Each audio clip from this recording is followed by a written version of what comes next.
और ईद फतीर के पहले दिन शागिर्दों ने यसू के पास आकर कहा, तू कहां चाहता है कि हम तेरे लिए फसा खाने की तैयारी करें?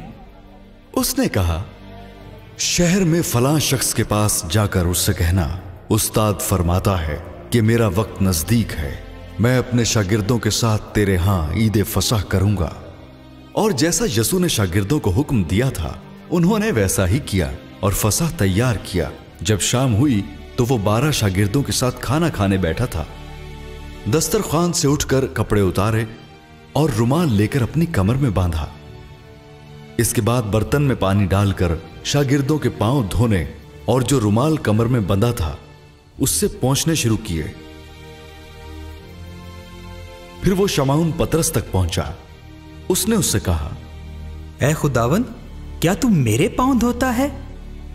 यसू ने जवाब में उससे कहा कि जो मैं करता हूं तू अब नहीं जानता, मगर बाद में समझेगा। पतरस ने उससे कहा कि तू मेरे पांव अब तक कभी धोने ना पाएगा।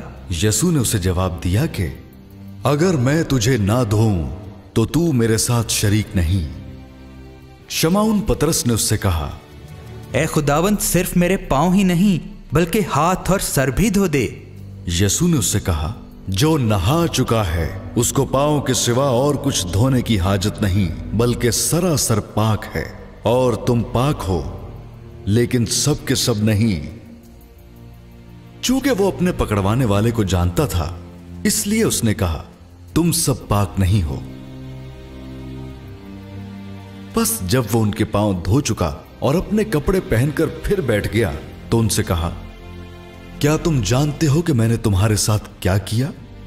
तुम मुझे उस्ताद और खुदावंद कहते हो और खूब कहते हो, क्योंकि मैं हूं। बस जब मुझ खुदावंद और उस्ताद ने तुम्हारे पांव धोए तो तुम पर भी फर्ज है कि एक दूसरे के पांव धोया करो, क्योंकि मैंने तुमको एक नमूना दिखाया है कि जैसा मैंने तुम्हारे साथ किया है तुम भी किया करो।